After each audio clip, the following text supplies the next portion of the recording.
At gusto kong ibahagi sa inyo kung ano nga ba yung paraan ng paggawa natin ng round drop ceiling na kung saan binend natin to. So yung paraan ng pagbe-bend natin dito, unti-unti natin to datin dito. Inuna natin yung high ceiling natin. So sa paglalagay ng high ceiling, napaka-importante mga kamasta na meron siguro dito silipin natin. Okay. So dito meron at merong tatamaan yan. Yan. So Look it up like a talker.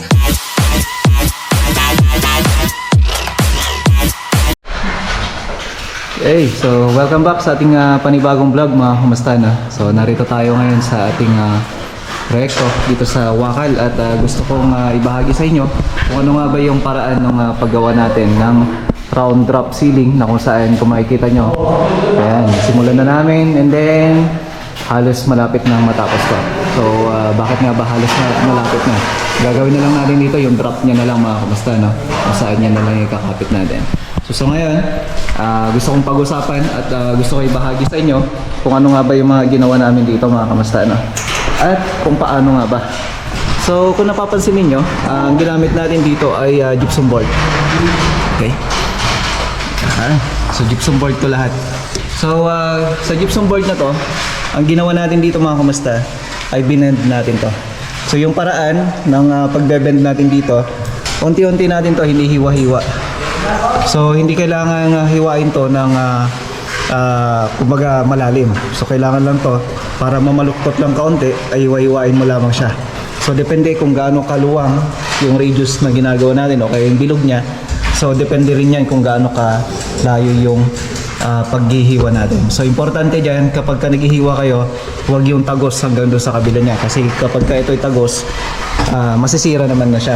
So hindi ka makapag-bend na maayos. Kagaya na ito, hindi mo siya mapapansin na ito ay nahiwaan doon sa likod niya. So yung paraan natin dito, kung napanood nyo at saka nasubaybayan nyo yung mga naunang part natin dito, inuna natin yung high ceiling natin. So sa paglalagay ng high ceiling, napaka-importante mga kamusta na merong kakapitan yung mga wall angle na ilalagay natin. So sa wall angle, ayan o, kita nyo yan, naka black screw po yan hanggang dun sa taas natin.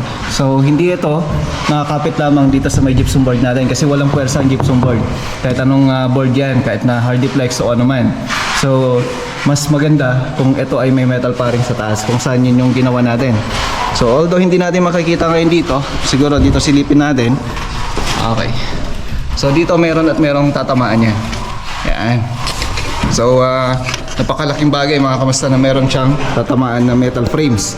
Kasi kung walang tatamaang metal frames yan, may possibility to na babagsak. Ngayon, ang una nating nilalagay talaga dyan, syempre yung wall angle. So pagkatapos nating makuha yung bilog niya, so napakadali lang naman yan. Kukunin mo lang yung sentro niyan. Tapos guguhitan mo na ng lapis yan. So yung lapis na yun yung magiging basehan natin para makuha natin yung saktong sukat natin. Tapos ilalagyan natin ng wall angle. So sa wall angle na yan, okay, so ginugunting natin yan. Halos nasa 1 inch o kaya kulang-kulang 1 inch. So importante yan kapag ka naglagay kayo ng ganitong design, yan, para ma-perfect nyo yung bilog. Kasi yung iba ginagawa nila, nagkakat sila ng parang guide nila na plywood. O kaya naman kahit anong klase ng mga kahoy na po pwede nilang maging guide. So sa atin, metal frame, malakas na po yan. Okay? So wall angle na yan. Ngayon, nilalagyan natin ng braces. Yan, yung braces niya. Yan yung magsisilbing lakas naman natin at hahawak dito sa ilalim.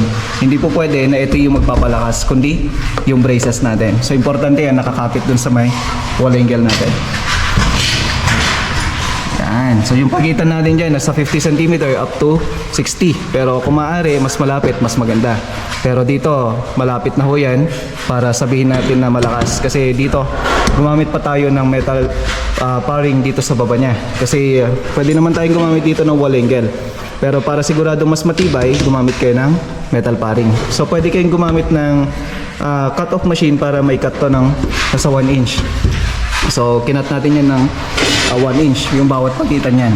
So halos lahat kaya diretso yan. Kaya kung titingnan natin yung ilalim, okay, titingnan mo yung ilalim niya, buo yan. Yan. So para ma-meet natin yung round na round talaga o kaya bilog na bilog. Kasi kung papansinin nyo maigi, ito wala pang drop to.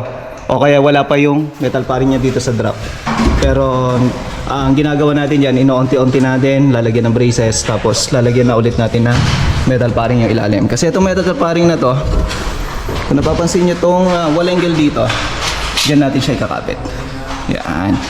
So dati yung mga existing na wall angle niya, pero papalakasin pa natin yan kasi ang nilagay dati, blind rivets. So ngayon, lalagyan natin yan ng concrete nail para sigurado. So yun yung mga sumusunod na gagawin natin dito. Kung saan na ito, meron siyang cove mga kamasta. Kung napapansin nyo, may lapis dito kung saan yun yung tapat ng cove natin. Na kung saan naka-exceed pa dito yung metal paring natin para mailagay natin yung underneath niya. Ganon din dito sa kabila. So double cove to. May cove dito sa loob niya, meron din siyang cove dito sa labas niya. So yun yung paraan natin sa pag-layout ng ganitong design mga kamasta, no? So mas madali ang gypsum board compare sa ibang board mga kamasta. Meron pa tayong ginagamit dito na kung saan hardiplex naman siya o kaya cement board. Pero yun nga lang, ang paggamit ng cement board, kailangan mo ibabad ng tubig. Tapos pwede mo rin naman isunod kapag yung board na gagamitin ninyo na klase ng Phison board manipis at saka ito ay malambot. So pagka gypsum board, ang gagawin mo na lang dito ay yung pagmamasilya para mas maging bilog pa to. Okay? So abangan nyo pa yung update natin dito. So sa ngayon, ito muna yung may babahagi ko sa inyo. Okay, maraming salamat sa inyong panonood.